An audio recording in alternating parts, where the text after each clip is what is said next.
Welcome to Donmar TV News Channel. Lagyan natin to sa konteksto. Bakit kailangan itong i-discuss?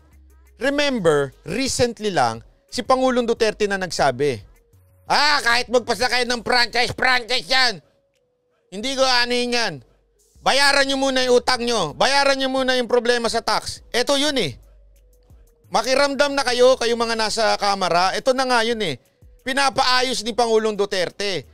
Tapos ngayon, itong Sig Aglipay, kesyo gagamitin pa, kesyo based and according to the instruction of the President. Ang instruction ng Pangulong Duterte, simple yung sinabi niya, ayusin ang utang. Ayusin ang problema ng ABS-CBN sa gobyerno. Tapos biglang ipapatigil ninyo? However, considering that the discussions appear to have been taken advantage by certain House members as an opportunity to politicize. Ito ang rason niya. Pinagbibintangan niya pa yung mga kasamahan niya na membro nung committee na yon na pinupolitika daw. Pinupolitika, si Pangulong Duterte nga nagsabi, hoy, magbayad, pagbayarin yan, bago ibalik yung franchise na yan. Tapos ang sagot nito, okay, ito tao to ni Velasco eh. Si Velasco naglagay nito as a chairperson eh.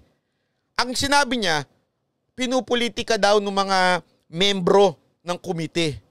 I have decided to suspend meetings on the said matter to give way to more important and substantive discussions that affect our countrymen. May I remind our members that the House Blue Ribbon Committee is not the place to bring forth your own personal agendas. So ito, pinagbibintangan niya ngayon, itong mga kasamahan niyang congressman, kasi yung last time daw, parang ang dating ginagamit for politics o kaya personal agenda. Sabi ko, anong personal agenda dyan? Kaya nga kayo nag-hearing, kaya nyo nga dinidiscuss sa committee, is para malaman kung ano ba talaga ang nangyari. Hindi ho yung pinupolitika o sariling agenda.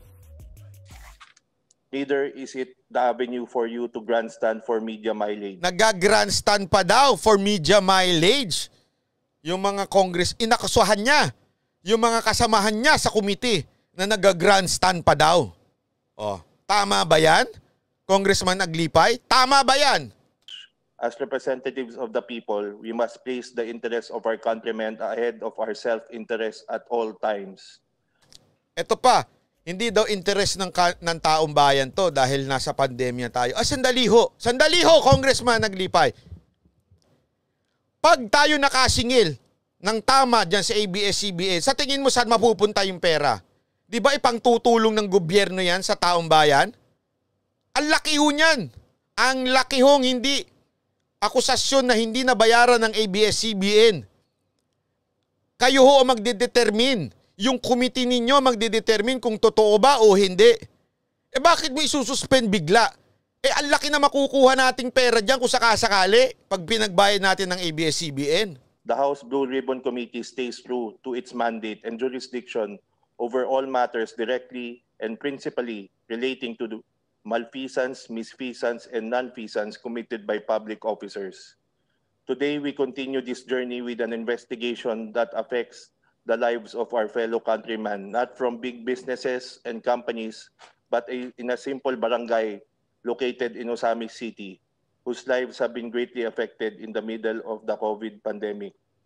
House Resolution 1197 aims to investigate the acts performed by public officials of the Osamis City and DPWH that were alleged violations of Republic Act 11469, otherwise known as the Bayanihan to Heal as One Act, and other relevant government regulations. This is an investigation that deserves our consideration, not because of the politicians behind this, but mainly due to the welfare of those reportedly and allegedly affected, who we must immediately attend to during these trying times. Today, we have invited resource persons that shall shed light on this controversy. May I remind our House members here that this is a proceeding forged in the quest for the truth. And yun na nga Blue ribbon ka Committee Mukhang yellow ribbon na kayo Pambira naman adherence to the rule of law. I will not tolerate that this proceeding be a circus or boxing match between two honorable congressmen. Hindi naman... Ay, pambihira ka, oo. Ang hindi ko maintindihan, we are in a democratic country. Kasi daw nag-away. Parang nga nangyayari, nag-aaway noon. Sila Atienza, sila Margoleta. Alam mo, sir, mawalang galang na po, Congressman Aglipay, mawalang galang na po kung sa amang instruction niyan yung nakuha yung pagpapatigil diyan sa hearing na yan, napakasablay ho niyan. Kaya nga ho tayo may merong committee. Kaya ho nga tayo may Congress. Dapat to diyan dinidiscuss, pinagtatalunan, pinaglalabanan, pinagdedebatihan kung ano yung mga issue. At itong issue na ito ay hindi ito political. Pag nagbayad doon ng tama, itong ABS-CBN, malaki hong bagay na mapupunta ho sa taong bayan. Sana, hinayaan nyo na yung democratic ninyong pagtatalo, argumento, ganyan ho talaga ang may argumento magaganap. Hindi ho ibig sabihin yan, nag-aaway. Argumento ho yan para malaman natin kung sino ba ang tama at sino ba ang mali. Ano ang katotohanan, ano to hindi. Kailangan may counter-argument bawat isang sides Thank you very much and a pleasant morning to everyone. Mr. Speaker? Yes, you are clear to speak. Yeah, Mr. Speaker, just with the indulgence of the members of the committee, I raise a point of order because, Mr. Chair, as you well know, we were investigating the DBP loan last week, and then you mentioned that we will now be tackling this issue, and I can understand that. But that was the point of order, Mr. Chair, because, that was the issue before. Ang tanong ko po is, will we pursue the investigation of the DBP loan in the future, Mr. Chair? It depends if the documents arrive because in my determination, I subject it to my determination that the resolution of the Honorable Dindi Bautista, which focuses on only one thing, the alleged condonation and alleged write-off. And I have been watching the press conferences of the Honorable Mike Defensor. You also admitted that there was no write-off, there was no condonation. And all parties, from the resource persons, from the sponsor to everybody has admitted such. So I guess until there's new evidence to prove from any party that there is condonation or write-off, I will have to suspend it and focus on this matter at hand.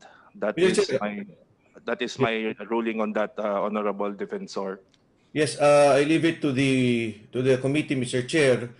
But let me clarify that I never said there was no condonation. In fact, out of the 9 billion, yung pong 6 na billion na hindi binayaran is a written off loan. So just that for the record, Mr. Chair. I was a member of the Bank of the Philippine Islands for 2 years. That is not a condonation. That is not a write-off. That is selling of a loan through a special. Anyway, ipapaliwanag lang niya sa atin yung napanood nating video na kung saan parang tinigil yung usapin dito sa ABS-CBN. Ano po bang nangyari doon, buo Congressman Mike? Yes. Alam mo ba, di ba nagkaroon tayo ng investigation doon sa DBP loan? Tapos kung mapapansin mo, nung nagkakaroon ng pag-uusap, parang ang gusto ng kanila, itigil ka agad yung usapin dahil daw naghahanap pa ng dokumento. Di ba ni-raise ko during the hearing na hindi. Kasi yung Bangko Sentral na nagsasabi mismo na wala silang certificate of eligibility. Kasi bago mo ilagay sa special purpose vehicle, yung utang, bago mo ibenta, kailangan payagan mo na ng Bangko Sentral. Ang sabi ng Bangko Sentral, dalawa lang yung pinayagan namin. Yung dalawa dyan na ipinasok sa special purpose vehicle, hindi. Tapos pangalawa, sinasabi ko nga, ano yung naging proseso? Kasi ang sinasabi ninyo, di ba, dapat pagka, kunyari, kahit sinong taong bayan, mangungutang, maglalagay siya ng bahay. Parang yun ang collateral niya. Kung hindi kaya, kung kotse, yung kotse niya. Pagka hindi siya nakabayad, kukunin sa kanya yung bahay o kukunin sa kanya yung kotse. So, tinatanong ko, ano yung collateral? Dahil sa meron akong pruweba na walang collateral. Okay. At yun ang nangyari, yung 9 na bilyon na utang, naging 3 bilyon. Ngayon, Banat, nagulat ako at nagpapasalamat naman ako sa pagkakataong ibinigay mo para may paliwanag to. Hininto na yung committee hearing. So tapos na kami. Parang wala daw kasi walang determination. Ang katotohanan, hindi naman ang chairman ng committee ang gagawa ng determination. Kung Okay. hindi, dahil nga nag-investigasyon na eh. Ibig sabihin, pinayagan na ng Kongreso na tingnan na mabuti itong mga issues na to. At gagawa kami ng committee report batay doon. Nagulat nga ako, nangyari nito, parang tinapos na lamang at hindi na kami magkakaroon ng hearing. Paano naman na makikita natin kung ano nangyari talaga doon? At ano ba ang dapat na batas, ang dapat namin gawin para makorek yung ganitong sistema na biruin mo, pera ng bayan yan, DBP yan eh. Gobyerno, no? At yan ay bangko ng gobyerno. Yung 9 na bilyon, magiging 3 bilyon na lang.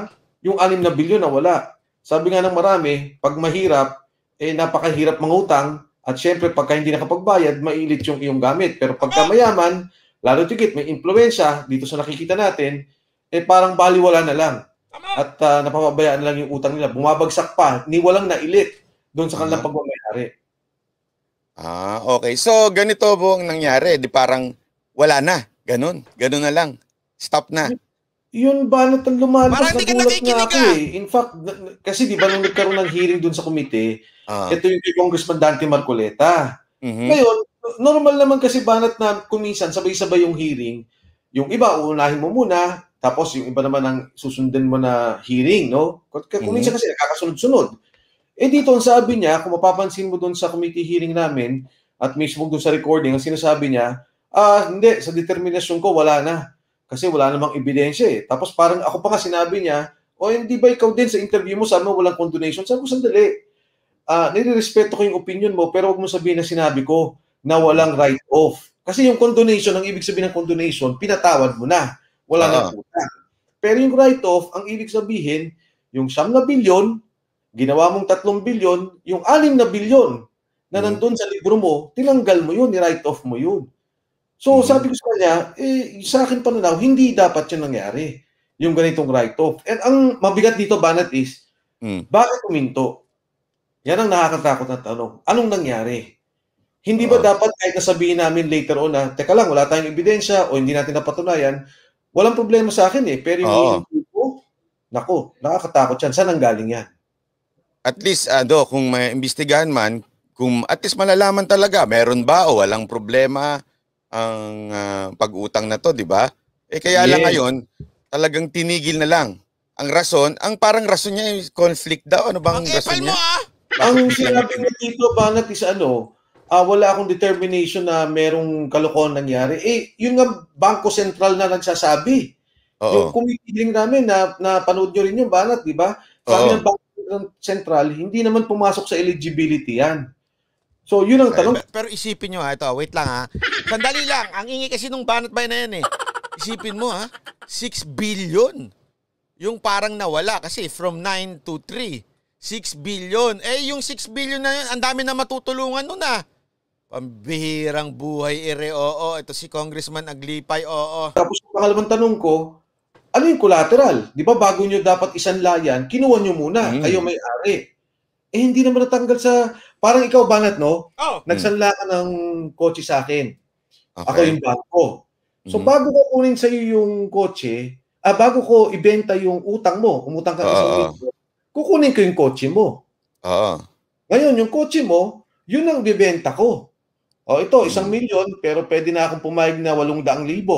Di ba? Parang ganyan ang nangyari. Hindi naman sa kanila napunta. Ikaw pa rin Banat ang may-ari Nung inilagay sa special purpose vehicle, yung kotse mo, hindi ko naman kinuha Nasa iyo pa rin.